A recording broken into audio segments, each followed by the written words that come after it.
Un couple d'habitués de la chasse disparaît sans laisser de traces dans les profondes forêts de Sologne en octobre 2021. Pendant 2 ans, leur famille vit dans l'incertitude la plus totale.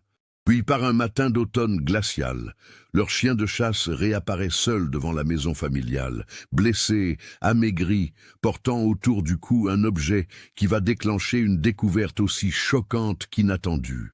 Ce que révélera ce retour miraculeux changera à jamais la perception qu'avait cette famille tranquille de leur paisible région et exposera au grand jour un réseau criminel qui opérait depuis des années sous couvert de la respectabilité provinciale française. Avant de continuer l'histoire de Jacques et Marie Durand, si vous appréciez les mystères troublants comme celui-ci, n'oubliez pas de vous abonner à la chaîne et d'activer les notifications. Nous publions de nouveaux cas chaque semaine qui vous tiendront en haleine. Maintenant, retournons en Sologne pour découvrir comment tout a commencé. La brume matinale s'accrochait encore aux chênes centenaires de la forêt solognote quand Madame Simone Durand, 74 ans, poussa les volets de sa maison de pierre blanche. Le village de Saint-Laurent-des-Bois, avec ses 400 âmes et son unique boulangerie, s'éveillait lentement en cette fin octobre 2023. Simone vivait dans cette demeure familiale depuis 45 ans, une bâtisse du XVIIIe siècle, héritée de ses beaux-parents, située à la lisière de la forêt de Sologne. Cette région du centre Val-de-Loire, avec ses étangs miroitants et ses massifs forestiers à perte de vue, était le royaume de la chasse traditionnelle française. Ici, les familles se transmettaient de génération en génération l'art de la vénerie, la connaissance des bois et le respect des traditions cynégétiques. Les Durand ne faisaient pas exception à cette règle. Jacques Durand, le fils unique de Simone, avait grandi dans ces bois. Ancien vétérinaire de 53 ans aujourd'hui, il connaissait chaque sentier, chaque mare, chaque refuge de gibier dans un rayon de 20 kilomètres.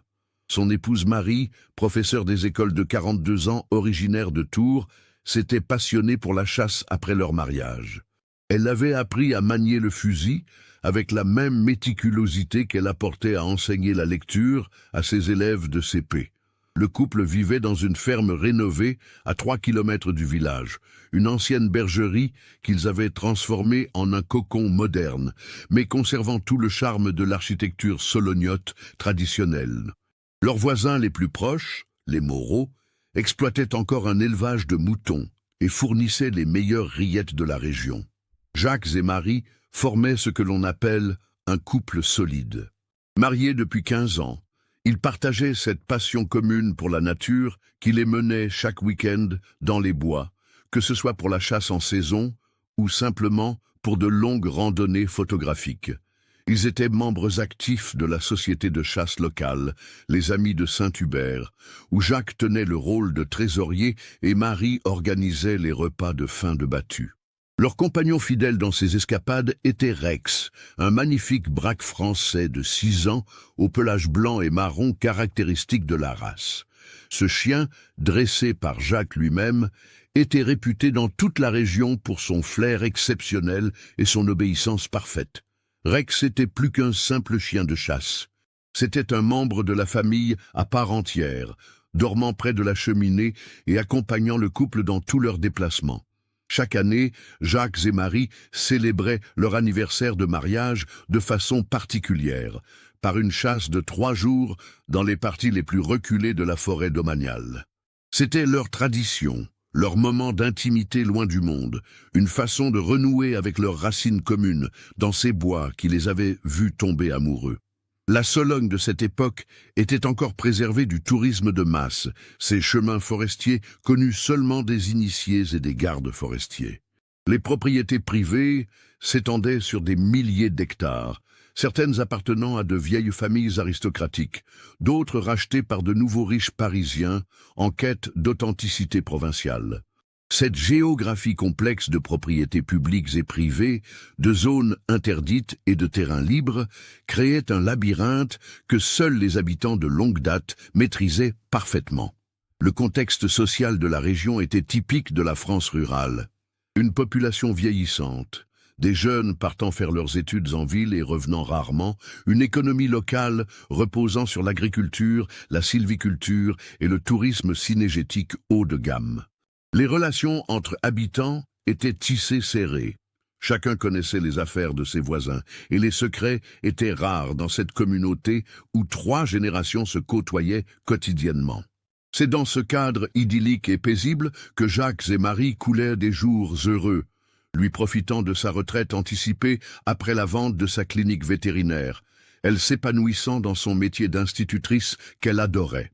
Ils parlaient souvent de voyager davantage, peut-être d'acheter une petite maison secondaire en Dordogne, mais pour l'instant, leur bonheur se trouvait ici, dans cette Sologne éternelle qui semblait à l'abri des tourments du monde moderne.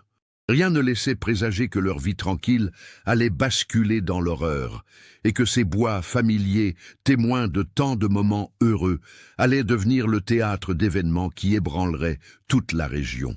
Le vendredi 15 octobre 2021, Jacques se leva avant l'aube, comme à son habitude les jours de chasse. L'automne sologno était particulièrement beau cette année-là, les feuilles des chênes et des châtaigniers offrant une palette de couleurs dorées qui embrasaient la forêt. Marie était déjà debout, préparant les sandwichs et le thermos de café qui les accompagnerait durant leurs 3 jours en forêt. « Tu as pensé aux cartouches pour le fusil de Marie ?» demanda-t-elle à Jacques, qui chargeait leur vieux Land Rover Defender, le véhicule parfait pour les chemins forestiers accidentés. « Tout est dans le coffre, ma chérie. Rex, au pied !» Le braque français obéit immédiatement, sa queue battant joyeusement l'air frais du matin. Le chien savait reconnaître les préparatifs de chasse et trépignait d'impatience. Ils avaient prévu de commencer par la zone des Grandes Bruyères, une section de la forêt domaniale qu'ils connaissaient bien, avant de se diriger vers les étangs de la Tourne pour le 2e jour. Jacques avait obtenu tous les permis nécessaires et informé le garde forestier de secteur, M. Claude Morvan, de leur présence prévue dans ces zones. À 6h30 précises, ils quittèrent leur ferme. Marie avait laissé un mot pour la femme de ménage, Madame Paulette, qui venait tous les lundis, partie chasser jusqu'à dimanche soir. Rex avec nous. Bise, Marie. Ce petit bout de papier serait plus tard l'un des derniers témoignages de leur existence paisible. Le couple s'arrêta comme toujours chez Simone pour prendre le café et récupérer la carabine de chasse de feu Henri Durand, le père de Jacques, une chapuis qu'ils utilisaient pour les gros gibiers. Simone les embrassa tendrement, comme elle le faisait depuis 15 ans lors de ses départs. « Soyez prudents, mes chéris, et n'oubliez pas de m'appeler dimanche soir. » « Promis, maman, » répondit Jacques en chargeant la carabine dans le véhicule. « Rex va nous rapporter le plus beau sanglier de Sologne. Pas vrai, mon vieux ?» Le chien aboya gaiement, tournant en rond sur le gravier de l'allée. Simone leur donna un paquet de ces fameux sablés aux noisettes et une bouteille de cognac de Charente pour se réchauffer le soir au bivouac. À 7h15, ils quittaient Saint-Laurent-des-Bois par la départementale D922 en direction de la forêt domaniale.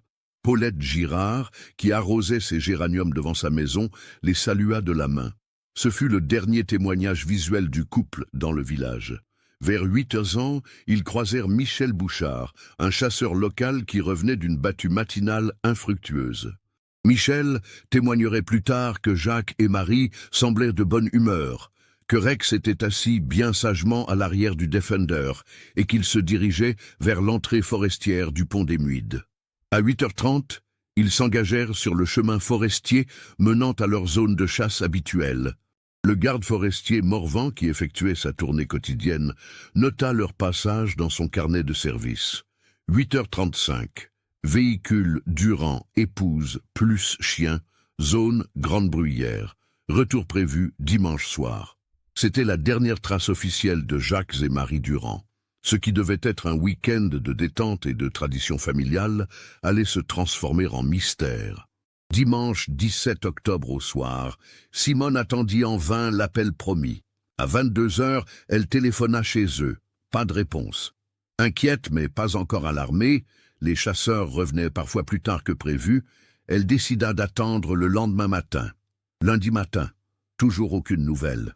Madame Paulette arriva pour son ménage hebdomadaire et trouva la maison vide, le mot de Marie toujours sur la table de cuisine. Elle appela immédiatement Simone, qui contacta aussitôt la gendarmerie de La Motte-Beuvron. Là commença une investigation qui allait révéler l'impossible. Un couple de chasseurs expérimentés, leurs chiens fidèles et leur véhicule tout-terrain avaient purement et simplement disparu de la surface de la terre, dans une forêt qu'ils connaissaient comme leur poche, sans laisser la moindre trace. Les premiers gendarmes sur les lieux trouvèrent bien le Land Rover, garé sur l'aire de stationnement du pont des Muides, exactement là où Jacques avait prévu de le laisser. Les portières étaient verrouillées. Les fusils de chasse avaient disparu avec leurs propriétaires, mais les provisions étaient encore dans le véhicule, ainsi que les vestes de rechange et les sacs de couchage. Curieusement, les clés étaient restées sur le contact. Les recherches commencèrent immédiatement.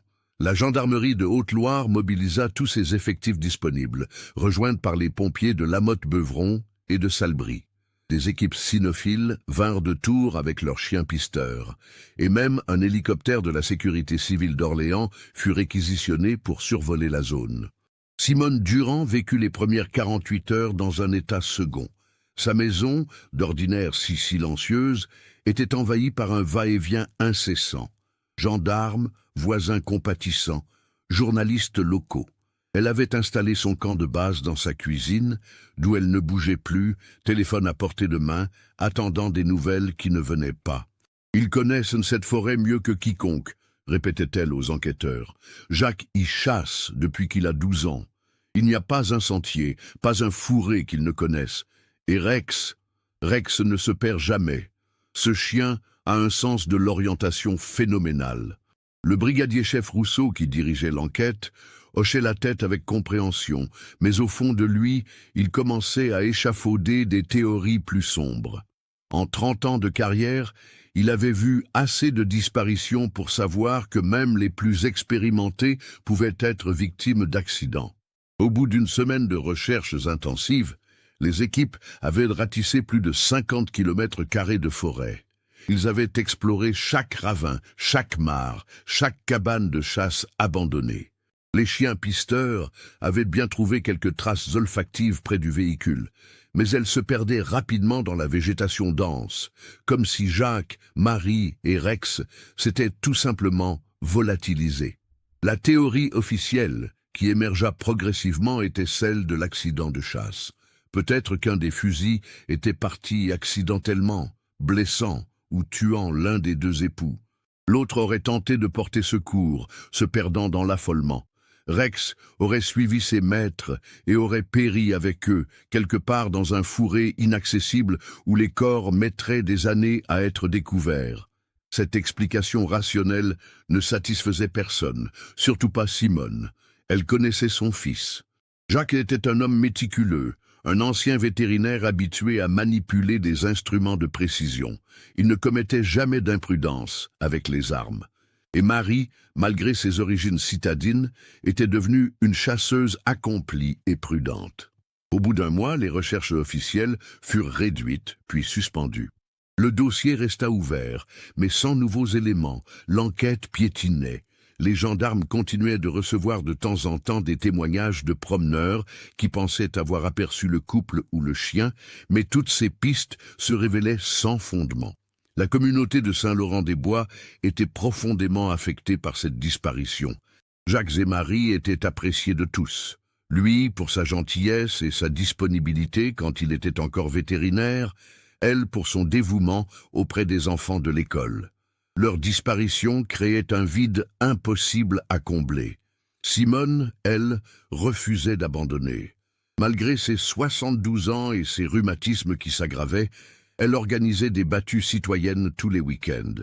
Armée de son bâton de marche et accompagnée de voisins dévoués, elle arpentait la forêt, appelant « Jacques, Marie, Rex » jusqu'à en avoir la voix cassée. L'hiver 2021-2022 fut particulièrement difficile. Les fêtes de fin d'année approchaient et Simone ne parvenait pas à accepter l'idée de les passer seule. Elle avait toujours le couvert pour 3 à sa table, gardait la chambre de Jacques et Marie exactement comme ils l'avaient laissée. nourrissait encore des espoirs que tout le monde autour d'elle commençait à abandonner. Philippe Moreau, le voisin éleveur, venait tous les jours s'assurer qu'elle allait bien. Sa femme Jacqueline lui apportait des plats cuisinés que Simone touchait à peine. Les habitants du village s'organisaient en silence pour veiller sur elle, comprenant qu'elle vivait un deuil particulier, celui de l'incertitude. Le plus dur, confiait-elle au curé du village, l'abbé Mathias, c'est de ne pas savoir. Sont-ils morts? Souffrent-ils quelque part? Ont-ils eu un accident? Ont-ils été enlevés? Mon esprit invente 1000 scénarios, chacun plus affreux que le précédent. L'abbé Mathias, homme de 60 ans qui avait vu passer bien des drames humains dans sa carrière, n'avait pas de mots de consolation miracle. Il se contentait d'être présent, d'écouter, de prier avec Simone quand elle en ressentait le besoin. Au printemps 2022, une nouvelle équipe de gendarmes reprit l'enquête.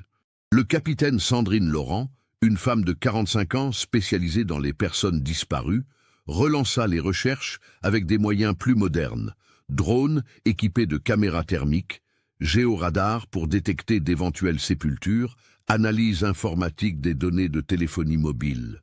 Ces nouvelles investigations apportèrent quelques éléments troublants. Les téléphones portables de Jacques et Marie avaient cessé d'émettre vers 14h30 le samedi 16 octobre, dans une zone située à environ 5 km de l'endroit où avait été retrouvé leur véhicule. Cette zone, les fonds de Sologne, était constituée de marécages et d'étangs particulièrement dangereux. Il est possible qu'ils aient voulu changer de secteur de chasse, expliqua le capitaine Laurent à Simone. Peut-être ont-ils suivi une piste de gibier qui les a menés vers ces marécages. Un faux pas, et on peut s'enliser très rapidement. Les corps pourraient être ensevelis sous la vase. Cette théorie était plausible, mais elle aussi laissait des zones d'ombre. Pourquoi Jacques, qui connaissait les dangers de cette zone, y aurait-il emmené Marie? Et comment expliquer que Rex, avec son instinct animal, ne les ait pas prévenus du danger? L'été 2022 passa sans nouvelles révélations. Simone avait considérablement vieilli en quelques mois. Ses cheveux avaient de blanchi, ses rides s'étaient creusées et sa démarche était devenue plus hésitante. Elle qui était une femme si énergique semblait avoir perdu sa joie de vivre. C'est à cette époque qu'apparut dans sa vie un personnage qui allait jouer un rôle important dans la suite des événements. Thomas Leblanc, un nouveau garde forestier arrivé dans la région pour remplacer Claude Morvan, qui avait demandé sa mutation vers les Vosges pour raisons personnelles. Thomas était un homme de 35 ans, ancien militaire reconverti dans la protection de l'environnement. Grand, barbu, avec des yeux verts perçants, il avait quelque chose de rassurant qui plaisait à Simone.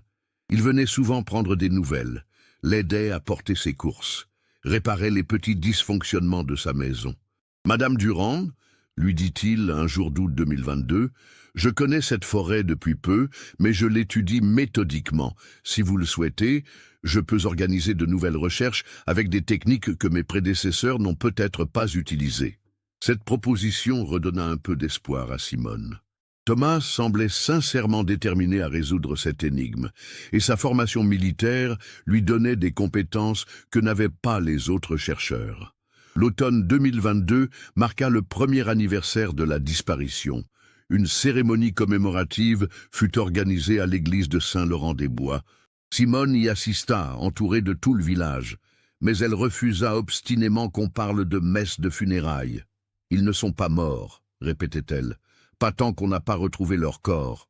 L'hiver 2022-2023 fut encore plus rigoureux que le précédent. Simone tomba malade en février, une bronchite qui l'alita pendant 3 semaines. Thomas Leblanc prit l'habitude de passer tous les soirs, s'assurer qu'elle allait bien, lui apportant ses médicaments et ses courses. C'est durant cette période que Simone commença à se confier vraiment à lui.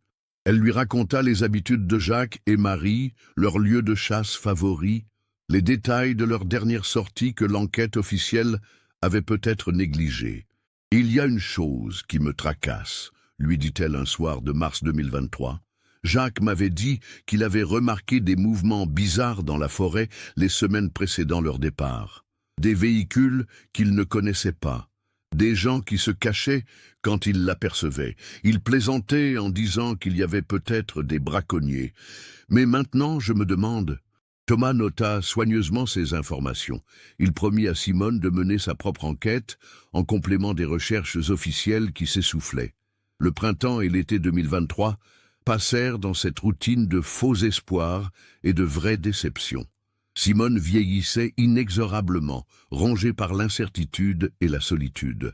Elle avait refusé toutes les propositions de ses cousins de Tours qui voulèrent l'accueillir chez eux. « Je ne peux pas partir », disait-elle. « Et s'il revenait et que je ne sois pas là ?» Puis arriva octobre 2023, le 2e anniversaire de la disparition. Simone se préparait mentalement à affronter cette date symbolique, espérant secrètement que quelque chose, n'importe quoi, viendrait enfin apporter des réponses à ses questions. Elle ne se doutait pas que la réponse était déjà en route, sous la forme d'un chien squelettique qui luttait depuis des semaines pour retrouver le chemin de la maison. Le matin du 18 octobre 2023, Simone Durand se réveilla avec une sensation étrange, comme si quelque chose d'important allait se produire. Elle avait mal dormi, hantée par des rêves confus où elle entendait aboyer Rex au loin, dans la brume de la forêt. À 74 ans, elle n'était plus aussi alerte qu'autrefois, mais son instinct de grand-mère restait aiguisé. Elle se leva péniblement de son lit, ses rhumatismes lui rappelant cruellement son âge. Le temps était frais et humide, typique de l'automne sologno. Une brume légère s'accrochait aux arbres du jardin, créant une atmosphère presque fantomatique qui n'arrangea pas son humeur déjà morose.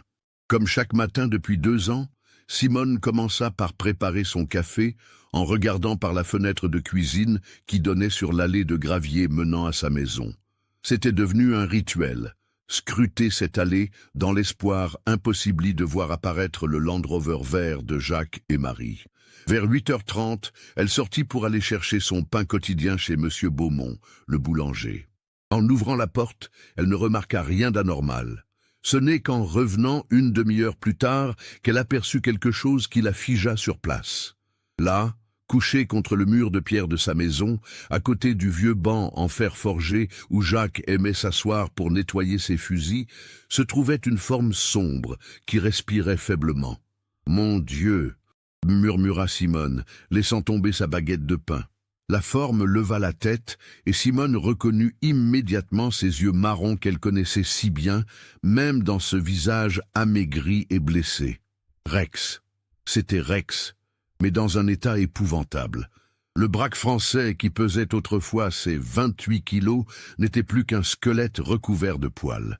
Ses côtes saillaient douloureusement sous sa peau, ses pattes étaient ensanglantées, et une plaie infectée marquait son flanc droit. Mais le plus troublant était son regard. Ses yeux qui autrefois pétillaient de joie et d'énergie étaient maintenant empreints d'une tristesse profonde, presque humaine. Simone s'approcha lentement, craignant que cette apparition ne soit qu'une hallucination née de son chagrin. Mais Rex remua faiblement la queue en la voyant approcher, confirmant qu'il s'agissait bien de la réalité. « Rex, mon pauvre Rex !» chuchota-t-elle en s'agenouillant difficilement près du chien. « Où sont-ils? Où sont Jacques et Marie ?» Le chien tenta de se lever mais retomba immédiatement, trop faible pour tenir debout. Simone remarqua alors qu'il portait encore son collier de chasse en cuir, mais celui-ci était maintenant trop large pour son cou décharné. Avec des gestes tremblants, elle caressa doucement la tête de Rex, sentant les os saillants sous la peau. Le chien ferma les yeux et poussa un gémissement qui semblait exprimer 2 années de souffrance contenue. Simone réalisa qu'elle devait agir rapidement. Rex était dans un état critique et avait besoin de soins médicaux urgents. Mais plus importante encore, sa réapparition après 2 ans signifiait forcément quelque chose. Ce chien était peut-être la clé du mystère qui hantait sa famille depuis octobre 2021. Elle réussit à porter Rex jusqu'à sa cuisine. Il ne pesait presque rien, et l'installa sur un coussin près du chauffage.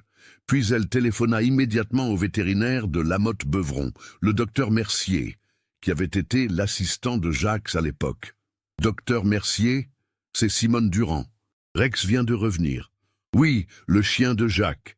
Il est dans un état terrible. Il faut que vous veniez immédiatement. » Le docteur Mercier, un homme de 50 ans qui avait beaucoup d'affection pour la famille Durand, n'hésita pas une seconde. « J'arrive tout de suite, Madame Durand. En attendant, donnez-lui un peu d'eau tiède, mais très peu. Et surtout, ne le nourrissez pas pour l'instant. » En attendant l'arrivée du vétérinaire, Simone appela la gendarmerie. Le capitaine Laurent était en déplacement, mais le brigadier Dupont promit de venir dès que possible. Puis elle téléphona à Thomas Leblanc, qui était devenu son confident dans cette épreuve. « Thomas, Rex est revenu. Oui, le chien de Jacques. Il faut que vous veniez, s'il vous plaît. Je crois qu'il sait quelque chose. » Le docteur Mercier arriva en premier, sa trousse vétérinaire à la main et l'inquiétude marquée sur le visage. Quand il vit Rex, il ne put retenir un sifflement de surprise. « Mon Dieu, dans quel état! Comment a-t-il pu survivre si longtemps dans la nature ?» Il examina minutieusement le chien, prenant sa température, auscultant son cœur, palpant ses côtes saillantes. Rex se laissait faire docilement, comme s'il comprenait qu'on essayait de l'aider. Il souffre de malnutrition sévère, de déshydratation, et cette plaie au flanc est infectée depuis longtemps, diagnostiqua le vétérinaire. Mais ce qui m'intrigue le plus, c'est l'état de ses pattes. Regardez, elles sont blessées, certes, mais pas comme on s'y attendrait après 2 ans de vie sauvage. Ses blessures sont récentes, comme s'il avait parcouru une longue distance en peu de temps. Thomas Leblanc arriva quelques minutes plus tard, accompagné du brigadier Dupont. Les 2 hommes se saluèrent froidement. Ils ne s'apprécièrent guère, pour des raisons que Simone n'avait jamais comprises. « Madame Durand, » dit le brigadier Dupont, « je vais devoir emmener Rex pour examen. Il constitue potentiellement une pièce à conviction dans l'enquête sur la disparition de votre fils et de votre belle-fille. »« Attendez !» intervint le docteur Mercier. « Ce chien est dans un état critique. Le déplacer maintenant pourrait le tuer. Laissez-moi d'abord le stabiliser. » Pendant que les hommes discutaient de procédure, Simone resta près de Rex, lui murmurant des mots réconfortants. C'est en caressant son cou qu'elle sentit quelque chose d'inhabituel sous son collier. « Qu'est-ce que c'est que ça ?» murmura-t-elle. Elle souleva délicatement le collier de cuir et découvrit une petite plaque métallique qui y était attachée, dissimulée sous les poils épais du cou de Rex. Ce n'était pas la plaque d'identification habituelle. Celle-ci était grossièrement gravée à la main, comme si quelqu'un l'avait fabriquée artisanalement. « Docteur Mercier, regardez ça !» appela Simone. Le vétérinaire s'approcha et examina la plaque. Elle portait une série de chiffres gravés au poinçon. 47 miles 856, 2 6734. « Ce sont des coordonnées GPS », déclara immédiatement Thomas Leblanc, qui avait l'habitude d'utiliser ce type de données dans son travail forestier. Le brigadier Dupont sortit son smartphone et entra les coordonnées dans son application de cartographie. Son visage pâlit quand il vit le résultat. Ces coordonnées correspondent à un point dans la forêt domaniale, secteur des Fonds Noirs, à environ 15 km d'ici. Une zone que nous n'avions pas explorée lors des premières recherches parce qu'elle était considérée comme inaccessible. Un silence lourd s'installa dans la cuisine de Simone. Tous comprenaient l'implication de cette découverte. Quelqu'un avait attaché cette plaque au collier de Rex dans l'espoir qu'elle soit trouvée. Quelqu'un qui connaissait les coordonnées GPS d'un lieu spécifique dans la forêt. « Il faut y aller immédiatement », dit Thomas, déjà en train d'enfiler sa veste. « Attendez », l'arrêta le brigadier. « C'est une enquête officielle maintenant. Je dois contacter mes supérieurs et organiser une intervention en règle. Pendant que vous faites de la paperasserie, Jacques et Marie sont peut-être en train de mourir quelque part, » explosa Simone avec une véhémence qui surprit tout le monde. Thomas regardait la plaque métallique d'un air pensif. « Cette gravure, elle a été faite récemment. Vous voyez comme le métal n'est pas encore oxydé. Celui qui a fait ça l'a fait il y a quelques jours tout au plus. » Cette révélation électrisa l'atmosphère. Si la plaque était récente, cela signifiait que Jacques et Marie étaient peut-être encore vivants, qu'ils avaient trouvé un moyen de communiquer leur position. Rex, comme s'il sentait l'urgence de la situation, fit un effort surhumain pour se lever. Il se dirigea vers la porte en boitant, se retourna vers Simone et aboya faiblement. Le message était clair. Il voulait qu'on le suive. « Ce chien essaie de nous dire quelque chose », murmura le docteur Mercier. « Dans mon expérience, les animaux qui ont vécu un traumatisme développent souvent des comportements très spécifiques pour communiquer. » Le brigadier Dupont était déchiré entre son devoir de respecter la procédure et l'urgence de la situation. Finalement, il prit sa décision. « Très bien, nous y allons, mais avec toutes les précautions nécessaires. Je préviens mes collègues et les pompiers. Si Jacques et Marie Durand sont quelque part dans cette forêt depuis 2 ans, ils vont avoir besoin de soins médicaux d'urgence. » L'expédition fut organisée en urgence. Le capitaine Laurent, rappelé de son déplacement, arriva dans l'après-midi avec une équipe complète, gendarmes, pompiers, équipe médicale, et même un maître-chien avec son berger allemand. Thomas Leblanc fut officiellement requis comme guide forestier, sa connaissance du terrain étant indispensable. Rex, malgré l'opposition du docteur Mercier, fut autorisé à accompagner l'équipe. Le chien semblait avoir puisé de nouvelles forces dans la perspective de retourner en forêt, comme s'il avait une mission à accomplir. Les coordonnées GPS les menaient vers une partie de la forêt que même Thomas connaissait mal. Les fonds noirs, une zone de marécages et de bois denses où peu de gens s'aventuraient. L'accès se faisait par d'anciens chemins forestiers, certains à peine praticables en véhicules tout-terrain. Le convoi s'ébranla vers 15 heures. 3 véhicules de gendarmerie, un camion de pompiers et le pick-up de Thomas. Simone avait insisté pour les accompagner malgré ses rhumatismes. « S'ils sont vivants, » avait-elle dit, « ils auront besoin de voir un visage familier. » Le trajet jusqu'aux coordonnées prit plus d'1 heure, les véhicules progressant lentement sur les chemins défoncés par les pluies d'automne. Rex, installé dans le véhicule de tête avec Thomas et le capitaine Laurent, montrait des signes d'agitation croissante à mesure qu'il s'enfonçait dans la forêt. « Il reconnaît les lieux », observa Thomas. « Regardez comme il scrute le paysage. » À 16h30, ils atteignirent le point correspondant aux coordonnées GPS. C'était une clairière naturelle, bordée de chênes centenaires, au centre de laquelle se dressait une ancienne cabane de charbonnier en ruine. L'endroit semblait abandonné depuis des décennies, mais Rex ne s'y trompait pas. Dès que le véhicule s'arrêta, il sauta dehors et se dirigea droit vers la cabane, aboyant faiblement mais avec insistance. L'équipe se déploya selon la procédure, périmètre de sécurité, reconnaissance des lieux, recherche d'indices.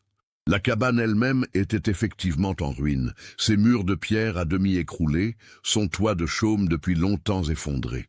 Mais le maître-chien et son berger allemand détectèrent rapidement quelque chose d'anormal. « Il y a des odeurs humaines récentes », annonça le maître-chien. « Mon chien marque un intérêt particulier pour cette zone. » Il désignait un côté de la cabane où les ronces avaient poussé de façon particulièrement dense, créant un mur végétal impénétrable. Thomas s'approcha et examina attentivement la végétation. « Ces ronces ont été coupées récemment », déclara-t-il. « Regardez, les coupes sont nettes, faites avec un outil tranchant.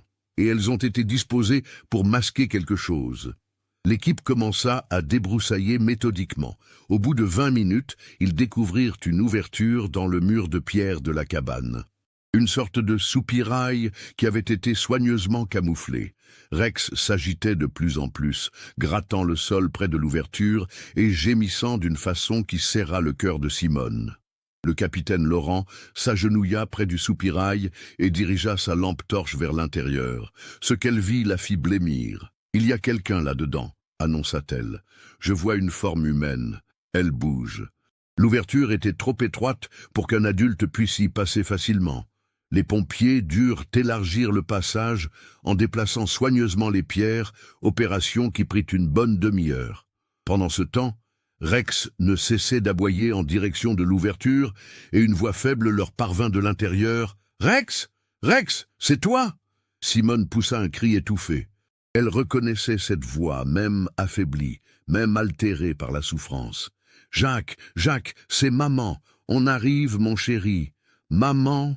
La voix se brisa. « Maman, vous êtes vraiment là. » Quand l'ouverture fut suffisamment élargie, le premier pompier qui descendit dans ce qui s'avérait être une cave naturelle sous la cabane découvrit un spectacle qui le hantrait longtemps.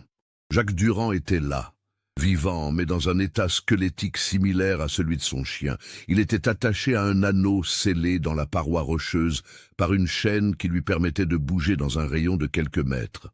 Près de lui, plusieurs bouteilles d'eau vides et quelques boîtes de conserve témoignaient de conditions de survie précaires.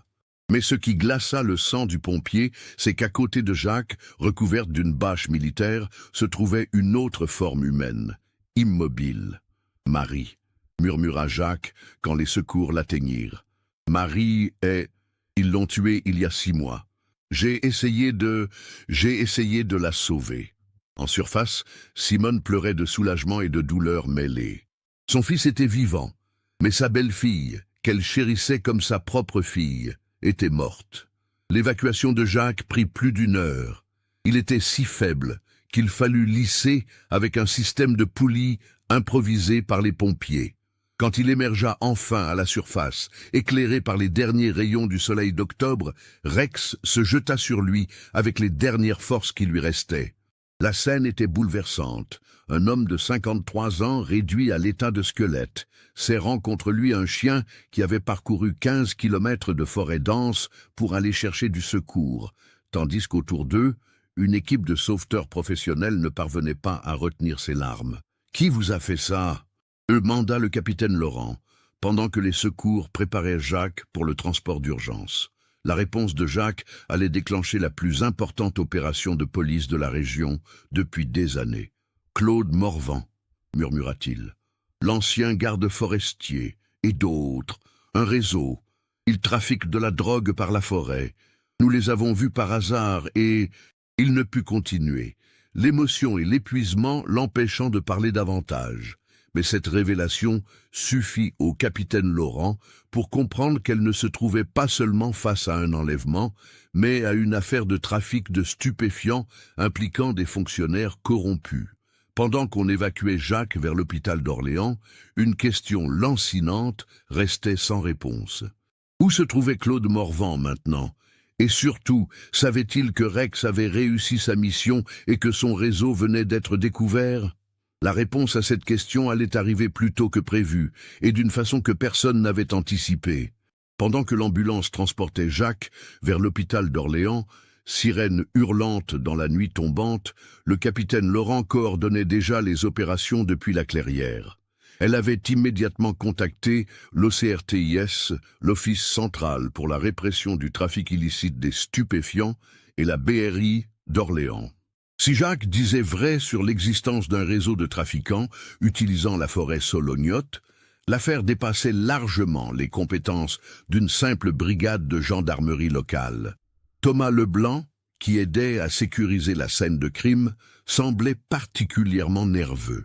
Il consultait fréquemment son téléphone portable et jetait des regards inquiets vers les environs de la clairière. « Tout va bien, monsieur Leblanc ?» lui demanda le brigadier Dupont qui avait remarqué son comportement. « Oui, c'est juste que cette histoire me perturbe.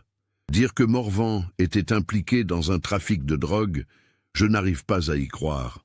Simone, elle, était restée près de l'entrée de la cave souterraine, incapable de s'éloigner de l'endroit où son fils avait survécu pendant 2 ans. Rex, épuisé par l'émotion et l'effort, s'était endormi à ses pieds, mais d'un sommeil agité ponctué de gémissements. Vers 20 heures, les renforts arrivèrent d'Orléans. Une équipe de l'identité judiciaire, des enquêteurs spécialisés dans les stupéfiants, et un commandant de police judiciaire, François Mercier, qui prit immédiatement la direction des opérations. « Madame Durand, dit le commandant Mercier en s'approchant de Simone, je sais que cette épreuve est terrible pour vous, mais j'aurais besoin que vous me parliez de Claude Morvan. Vous le connaissiez bien ?» Simone réfléchit avant de répondre. Claude était garde forestier ici depuis une 15aine d'années, un homme discret, efficace. Jacques l'appréciait bien. Il venait parfois boire l'apéritif à la maison quand il passait dans le secteur. Je n'aurais jamais imaginé qu'il puisse être mêlé à quelque chose de louche. À quand remonte sa mutation vers les Vosges? Février 2022, je crois. Il avait dit qu'il voulait se rapprocher de sa famille. Le commandant Mercier nota soigneusement ces informations. Et Monsieur Leblanc, son remplaçant, vous le connaissez depuis longtemps? Thomas?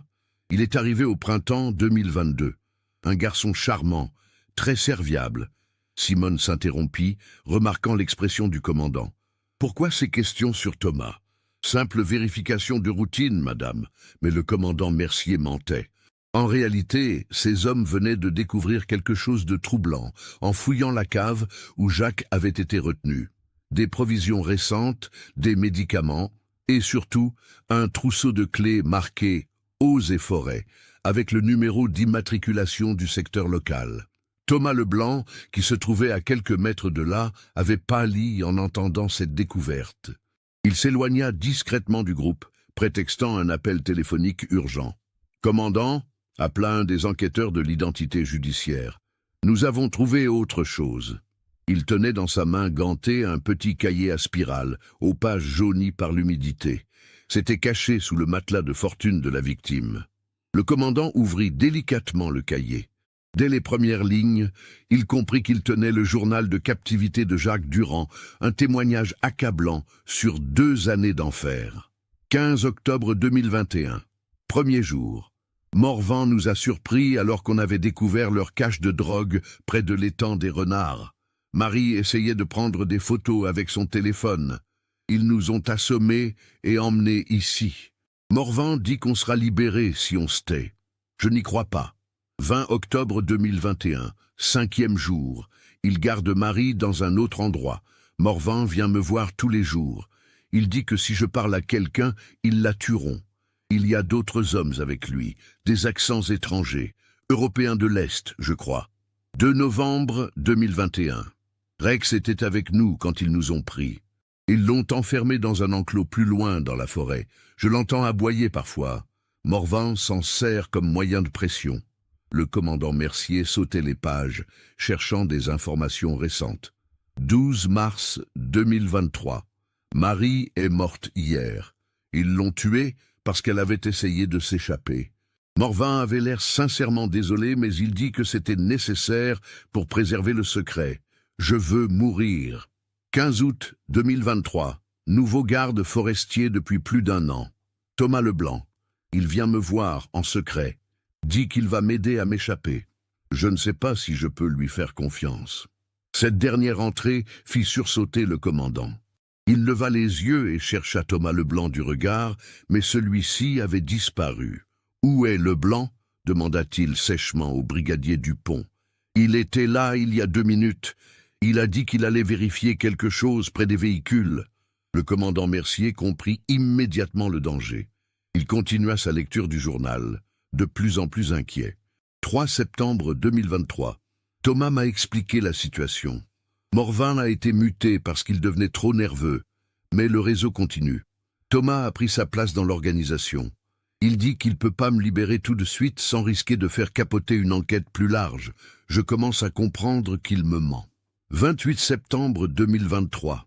Thomas m'a dit que les autorités se rapprochent. Il va falloir que je disparaisse définitivement bientôt.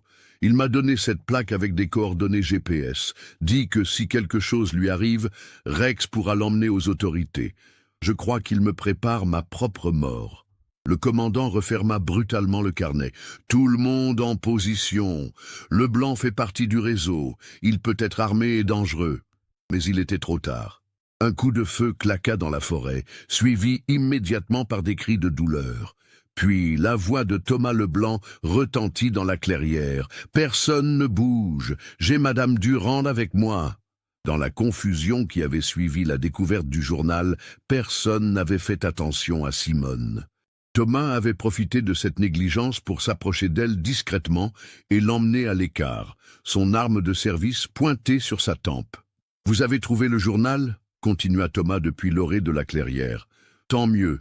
Ça m'évite d'avoir à tout expliquer. » Le commandant Mercier s'avança lentement, les mains bien visibles. « Thomas, lâchez cette arme.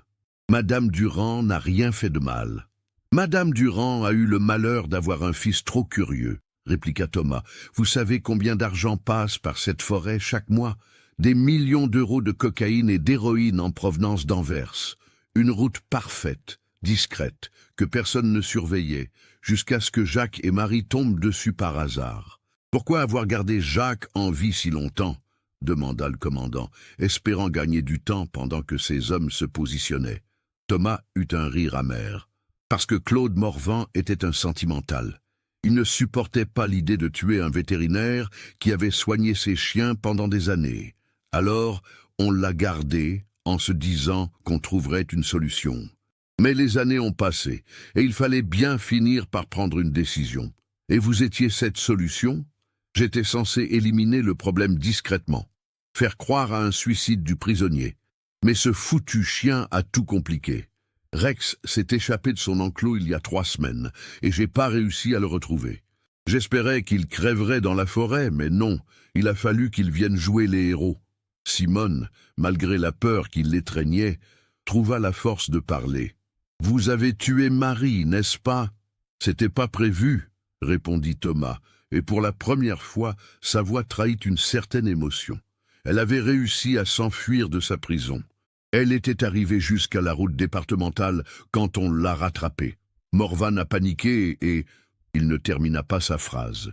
Dans la forêt environnante, le commandant Mercier pouvait entendre ses hommes se positionner silencieusement. Rex, malgré son épuisement, s'était réveillé et grondait sourdement en direction de Thomas. « Il vous déteste », observa Simone. « Rex vous a toujours détesté. Je me demandais pourquoi.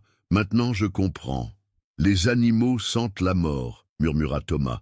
Rex savait que j'étais celui qui apportait la nourriture à Jacques, mais il savait aussi que j'étais son geôlier. C'est à ce moment-là que tout bascula. Rex, puisant dans ses dernières forces, bondit vers Thomas en aboyant furieusement. Le garde forestier, surpris, recula d'un pas et relâcha momentanément sa prise sur Simone. Ce fut suffisant. Le brigadier Dupont, positionné derrière un chêne, tira au taser.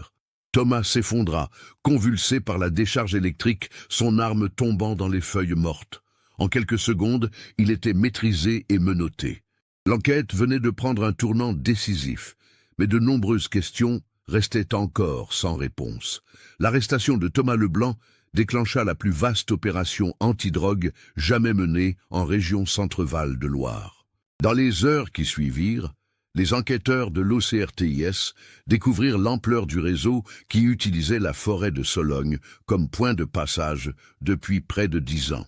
Les aveux de Thomas, confrontés aux preuves accumulées et aux témoignages de Jacques depuis son lit d'hôpital, révélèrent un système sophistiqué. La drogue arrivait d'Anvers par camion jusqu'à des entrepôts de la région parisienne, puis était redistribuée vers le sud de la France par de petits véhicules qui traversaient la Sologne en empruntant les chemins forestiers. Claude Morvan, puis Thomas après lui, garantissaient de l'absence de contrôle sur ces routes clandestines. Le réseau impliquait plus d'une quinzaine de personnes.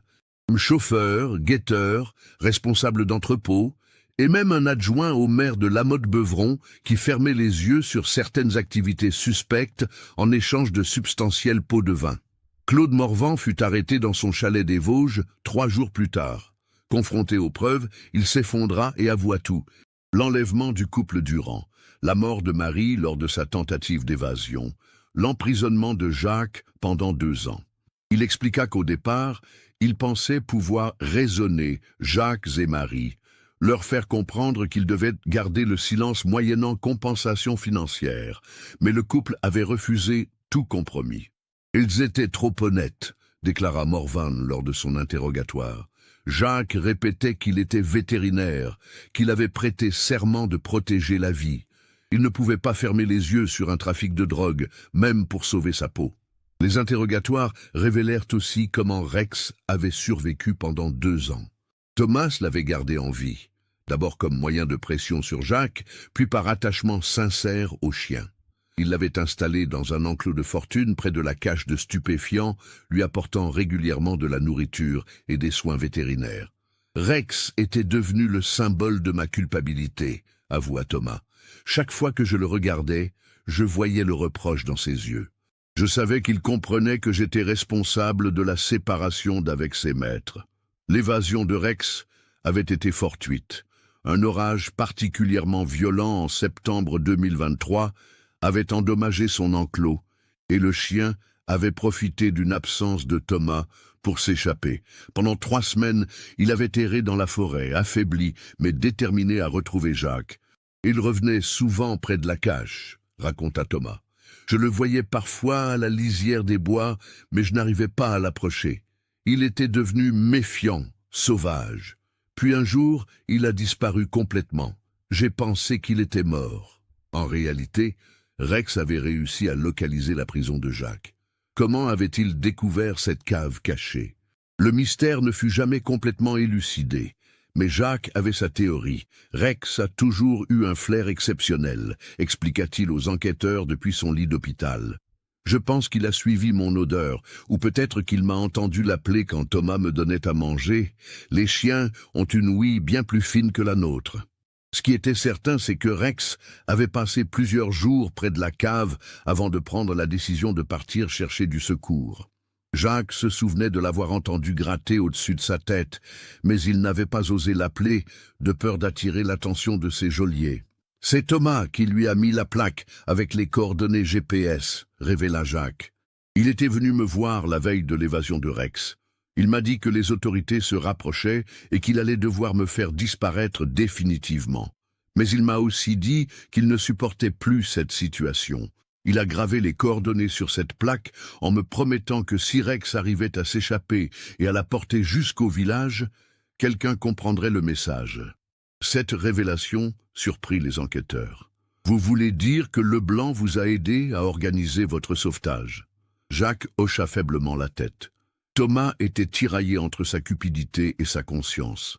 Il gagnait beaucoup d'argent avec ce trafic, mais il n'était pas un tueur dans l'âme. Quand il a compris que le réseau allait l'obliger à m'éliminer, il a voulu me donner une dernière chance.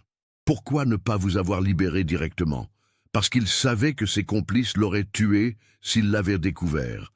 Cette plaque sur Rex était son compromis, me donner une chance de survie sans se compromettre complètement.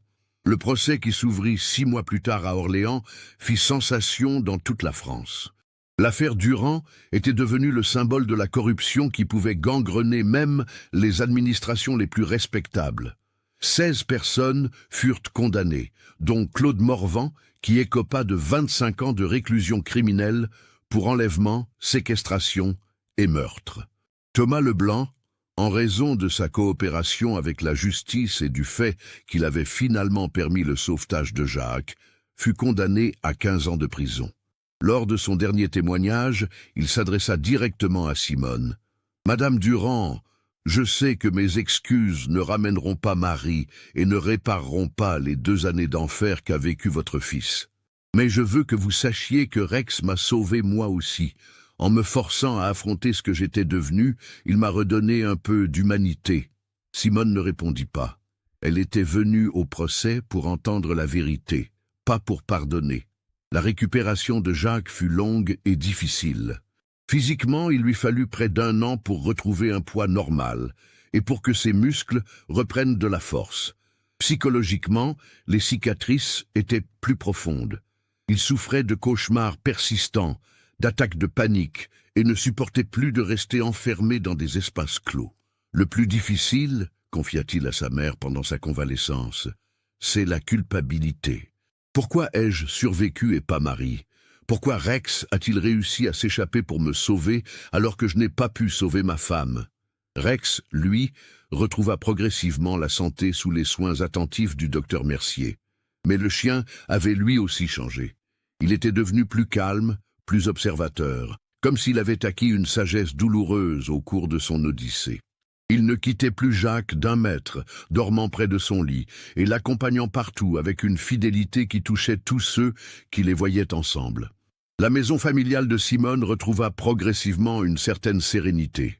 Jacques s'y installa temporairement, le temps de se reconstruire. Il ne pouvait plus vivre dans la ferme qu'il avait partagée avec Marie, trop de souvenirs douloureux. Mais il n'était pas encore prêt à affronter la solitude d'un nouveau logement. Les soirées se passaient souvent en silence, les 3 générations de la famille Durand réunies autour de la table de la cuisine, Simone, Jacques et Rex. Chacun portait ses blessures, mais ils se soutenaient mutuellement dans leur processus de guérison. 1 an après le sauvetage, Jacques prit une décision importante.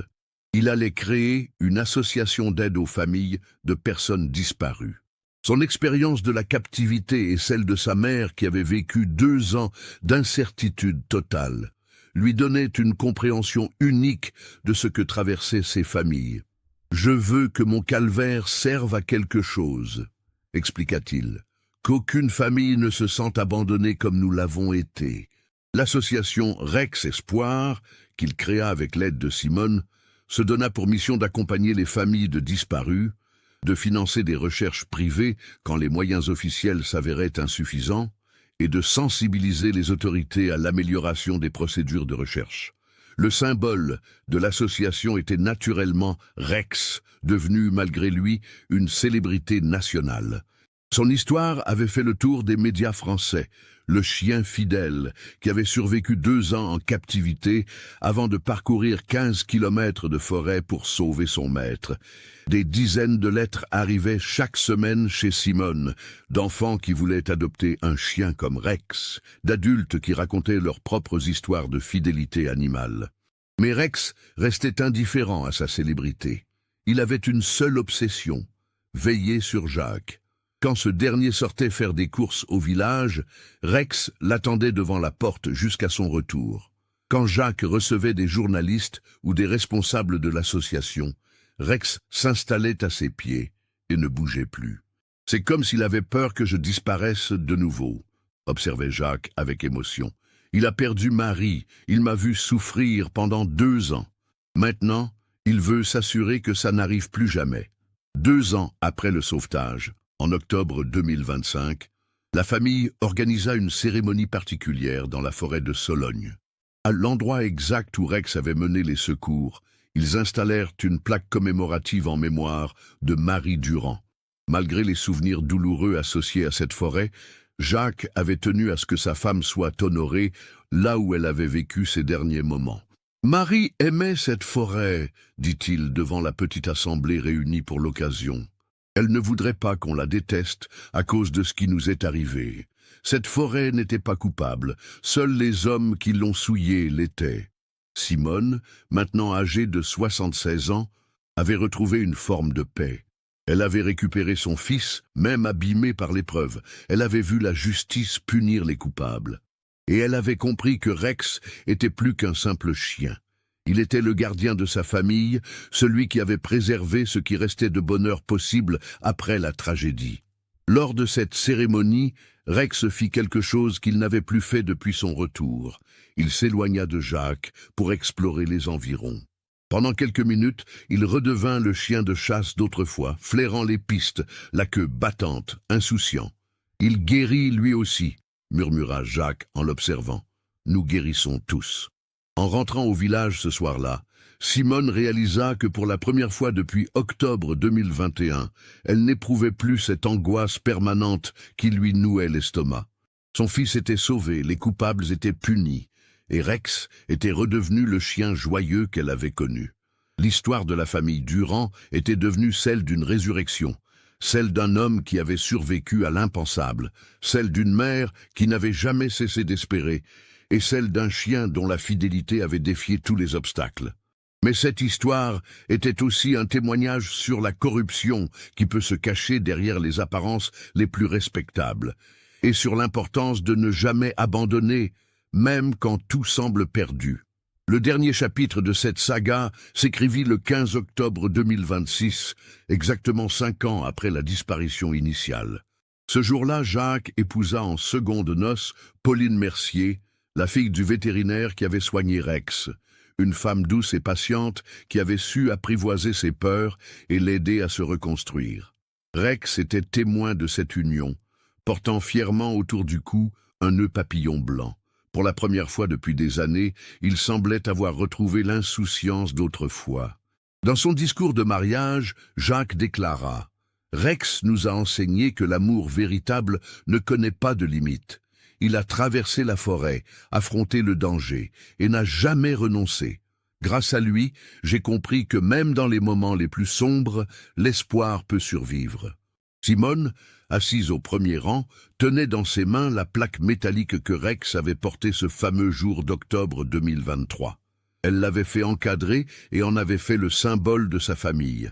47 pile 1856, 2734, les coordonnées du miracle. Cette histoire nous rappelle que derrière les façades les plus paisibles peuvent se cacher les secrets les plus sombres, mais aussi que l'amour et la fidélité peuvent triompher des épreuves les plus terribles. Elle nous enseigne que parfois, le salut peut venir de là où on l'attend le moins, des pattes d'un chien qui refuse d'abandonner ceux qu'il aime. Qu'avez-vous pensé de cette histoire bouleversante? Aviez-vous deviné l'implication de Thomas Leblanc? Comment un homme peut-il survivre 2 ans en captivité et garder l'espoir? Partagez vos réflexions dans les commentaires ci-dessous. Si ce type d'enquête vous passionne et que vous voulez découvrir d'autres mystères résolus grâce à des circonstances extraordinaires, n'oubliez pas de vous abonner à la chaîne et d'activer les notifications. Votre soutien nous permet de continuer à vous raconter ces histoires vraies qui restaurent notre foi en la nature humaine et animale. Laissez un like si cette histoire vous a touché et partagez-la avec quelqu'un qui apprécie les récits de courage et de fidélité. Car c'est en célébrant ces exemples de dévouement que nous pouvons espérer voir plus de Rex dans nos vies. Ces êtres exceptionnels qui nous rappellent ce que signifie vraiment l'amour inconditionnel.